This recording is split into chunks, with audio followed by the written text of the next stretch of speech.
ನಮ್ ಪಕ್ಕದ ಮನೇಲಿ ಹೇಳಿದ್ರು ಜೀನಿ ಹಿಟ್ಟು ಯೂಸ್ ಮಾಡಿ ಪಾಪು ಚೆನ್ನಾಗಿ ತಿನ್ನುತ್ತೆ, ಎಲ್ಲದಕ್ಕಿಂತ ಬೆಟರ್ ಆಗಿರುತ್ತೆ. ಬೇರೆ ಪೌಡರ್ ಯೂಸ್ ಮಾಡೋದಕ್ಕೆ ಮೋಷನ್ಸ್ ಎಲ್ಲ ಸ್ಟಾರ್ಟ್ ಆಯ್ತು, ಬೇಡ ಜೀನಿ ಹಿಟ್ಟು ಯೂಸ್ ಮಾಡೋಣ ಅಂತ ನಾವು ಮನೇಲಿ ತರಿಸ್ಕೊಂಡ್ವಿ.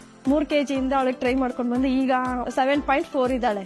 ಆಕ್ಟಿವ್ ಆಗು ಇದ್ದಾಳೆ, ಚೆನ್ನಾಗಿ ಇರ್ತಾಳೆ. ತಿಂದಿದ ತಕ್ಷಣ ಏನೊಂದು ಹಾಫ್ ಅನ್ ಅವರ್ 1 ಅವರ್ ಆಟ ಆಡಿ ಅವಳೇ ಮಲ್ಕೊಂಡು ನಿದ್ದೆ ಹೋಗ್ತಾಳೆ ಆರಾಮಾಗಿ.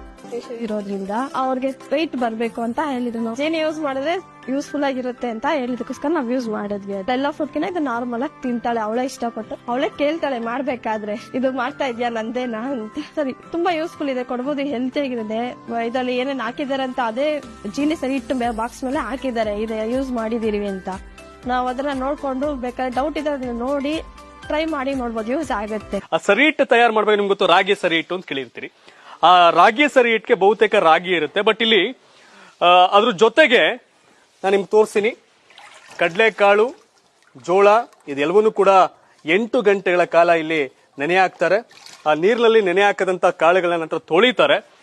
ಇದರಲ್ಲಿ ಸಪರೇಟ್ ನೆನೆ ಹಾಕಿದ್ದಾರೆ. ಹುರುಳಿಕಾಳು, ಗೋಧಿ ಇದೆಲ್ಲವೂ ಕೂಡ ಇದರಲ್ಲಿ ಇದೆ. ನಂತರ ಬಟ್ಟೆ ಕಟ್ಟಿ ಅದನ್ನ ಇಡ್ತಾರೆ. ಬಟ್ಟೆ ಕಟ್ಟಿ ಇಟ್ಟಾದ್ಮೇಲೆ ಅದ್ರ ಜೊತೆಗೆ ಮೊಳಕೆ ಬರುತ್ತೆ. ಕಿರು ಮೊಳಕೆ ಬಂದ್ಮೇಲೆ ಇದನ್ನ ನೆರಳಲ್ಲಿ ಈ ರೀತಿ ಒಣಗ ಹಾಕ್ತಾರೆ. ಆ ನಂತರ 1 ಅವರ್ ಬಿಸಿಲಿಗೆ ಹಾಕಿ ಅದನ್ನ ಕಲ್ಲಿನ ಮಿಷಿನ್ಗೆ ಹಾಕಿ ಪೌಡ್ರ್ ಮಾಡಿದ ನಂತರ ಅದನ್ನ